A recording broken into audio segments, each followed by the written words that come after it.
CBS 11 News Now. Thanks for joining us. I'm Emily Laff. Let's take a quick look at the day's headlines. Police charged 2 suspects in the sexual assault of a woman in Deep Ellum. The attack happened last month, and police say the woman was walking alone at 3 a.m. on Elm Street when she was approached by 2 armed men. Forensic evidence linked both men to the crime. No other suspects are wanted in connection to the attack. It was a life-changing morning for some North Texas high school students. They got to vote in their very first election. A group of seniors from Cedar Hill High School loaded onto buses and headed to an early voting polling place this morning. Teachers helped get them registered earlier this year. In class, they watched the debates and had conversations about the issues, an act the first-time voters said was important. Tony Romo practiced today. The team listed the quarterback as a limited participant. Romo sported a helmet and pads for the first time since injuring his back. He threw some balls in some individual drills. The team had originally targeted Sunday as Romo's return date, but Coach Jason Garrett says Romo is still rehabbing and not quite ready to return. What's cuter than tiny babies? That's a tough one. Tiny babies dressed up for Halloween. March of Dimes provided costumes for babies in the NICU at a Kansas City hospital. You can see some of them are butterflies, others are little superheroes. The photographer also donated their time to take pictures of the babies. Each family got a card and a copy of the baby's footprints.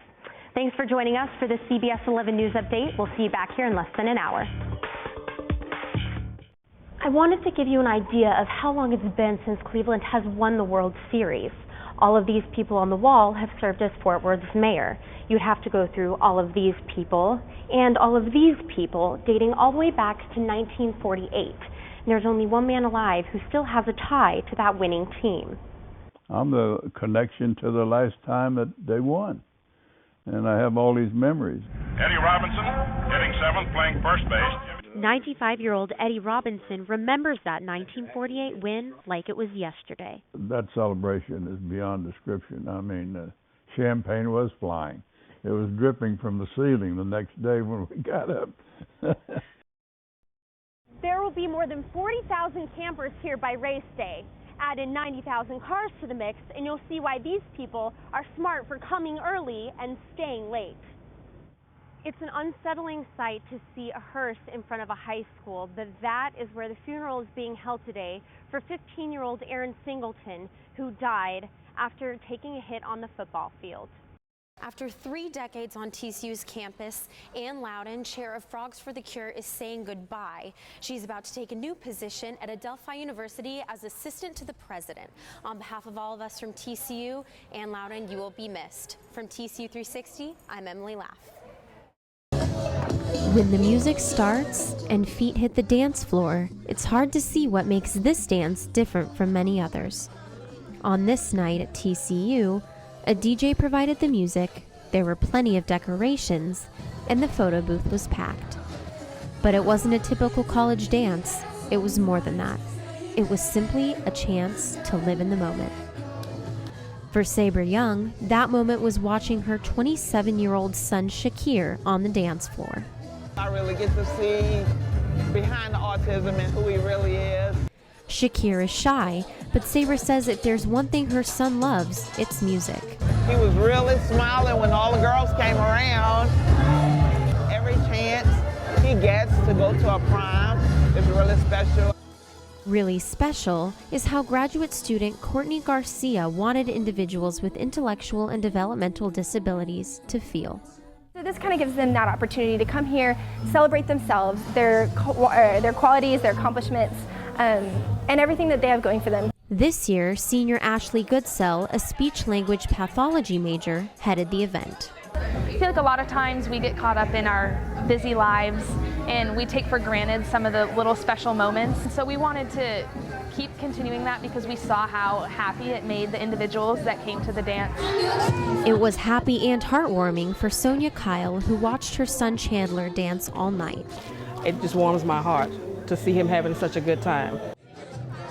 Members of the National Student Speech Language Hearing Association danced with the individuals and their families, a chance Haley Markovich was glad she didn't miss out on. Just feels great to be able to allow others to have this experience. A chance to give back, a chance to live in the moment, a chance to dance. Emily Laff, TCU News Now. If I catch you going TCU senior Connor Close didn't think this was how he would be spending his weekends in college. When I first signed up, I didn't really necessarily know what I was getting myself into. For the last 2 years, he has worked with the Net, a nonprofit organization that mentors refugee children. The program mentors kids weekly as part of a discipleship program, and once a month, they gather for a play date. My favorite part of doing this is continuing to see growth in these kids every single week. And like the long-term relationship that we've been able to build has helped me be able to see the actual impact that Ladera is doing. This month's playdate included a collaboration with Delight, a nationwide women's ministry that Brooke Ingram helped bring to campus. It's so cool just to be with all these kids who are just so excited to play with you even though they don't know you and know your name and want to play and just like be silly. Delight member Maggie Streelman reached out to the Net. Had I not saw this opportunity to do a community service type thing, I probably would not have known about what they do here at these Ladera apartments and what the Net does here specifically with these play dates. The Ladera apartments are home to more than 500 refugees from Nepal to the Congo. Members of Delight and the Net ended the day giving snacks to the kids and thanking God. Emily Laff, TCU News Now. Now, we've got a long line of East Texas players here at TCU. You're a part of that legacy now. What does that feel like? Heading into 2017, what are you looking forward to most about the new year? Meeting my daughter. Also, I want to turn TCU Spark. I want to turn Spark into a multinational type of thing, where a nonprofit organization where every school can have a Spark. And I think it'll be a really big deal. But that's just one of many things. Hi, where are you right now? We top left of the map.